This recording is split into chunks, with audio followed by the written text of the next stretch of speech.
উচ্ছেদিত লোকে মাটি ক্ৰয় কৰাৰ বিৰুদ্ধে বৰচলাৰ নাহৰবাৰীত ওলাই আহিল শ শ লোক।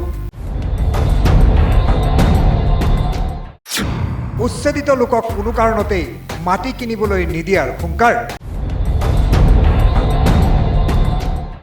বাহিৰা লোকক মাটি বিক্ৰী বন্ধ কৰাৰ দাবী।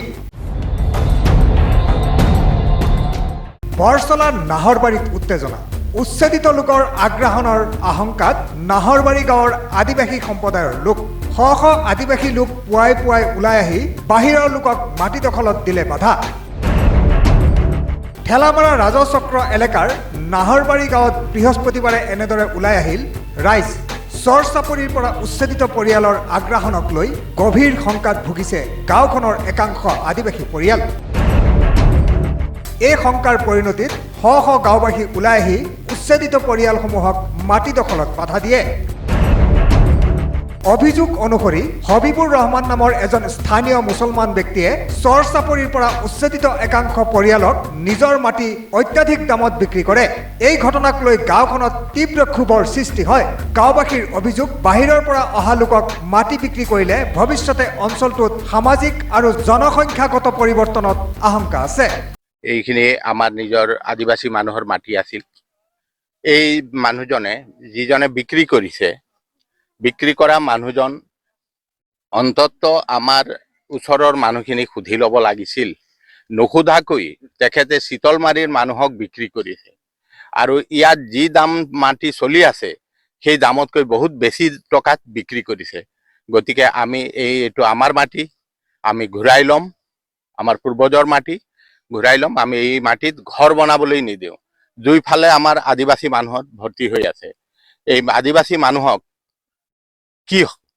কি হ'ব পিছত, ইহঁতৰ ভৱিষ্যত, ইহঁতৰ ল'ৰা ছোৱালীৰ। গতিকে আমি এই মাটিত ঘৰ বনাবলৈ নিদিওঁ বুলি আমি মনস্থ কৰিছো আৰু ঘৰ বনাবলৈ আমি নিদিওঁ এই মাটিত। তেওঁলোক চিতলমাৰীৰ বুলি কোৱা শুনিছো। উচ্ছেদিত মানুহেই হ'ব লাগিব। চিতলমাৰী হলেতো উচ্ছেদিত মানুহেই হ'ব তেখেতসকলে।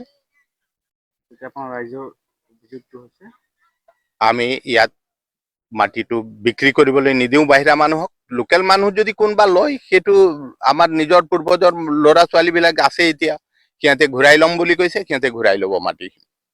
আমি একগোট হোৱা কাৰণটো হ'ল, আমাৰ ইয়াত হবি নামৰ মানুহজন মাটি বিক্ৰী কৰিছে ইয়াত। তো আমি কালিৰ পৰা চাই আছো ইয়াত মাটি ভৰাই আছে। সেইটো বেলেগক কি কয়, এইফালে শিংগৰি মানুহ বিক্ৰী কৰিছে বোলে। তো সেইটো কাৰণে আমি বেলেগ মানুহক আমি ইয়াত বহিব নিদিওঁ। যিহেতু আমাৰ দুফালে আদিবাসী মানুহ আছে, মাজত মুছলিম মানুহ হ'ব, সেইটো আমি কোনো পধ্যেই আমি মানি নলওঁ। সেইটো আমি বহিব নিদিওঁ। সি ঘৰ বনালে আমাৰ একো আপত্তি নাছিলে। আমি যিহেতু এতিয়া বেলেগ মানুহ ইয়াত ঘৰ বনাব, কিমান অশান্তি পৰিৱেশ হ'ব ইয়াত। সেইটো কাৰণে আমাৰ দাবী এইটোৱেই, আমি ইয়াত 7-8টা মানুহ ঘৰ বনাব বুলি আমি শুনি পাইছো। তেতিয়া হিন্দু মানুহ আছে, হয়, এইখিনি দুফালে হিন্দু মানুহ আছে আৰু মাজত মুছলিম মানুহ থাকিলে কিমান অশান্তি হ'ব সেইটো আপোনালোকেও জানে। সেইটো কাৰণে আমি কোনো পধ্যেই আমি ইয়াত ঘৰ বনাব নিদিওঁ। আমাৰ আপত্তি এইটোৱেই। মাটিটো এইটো হবি নামৰ মানুহজনৰ হয়।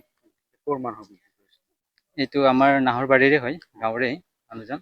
ক'ৰ মানুহক তেওঁ বিক্ৰী কৰিছে? এইটো আপোনাৰ চিতলমাৰী আছিলে।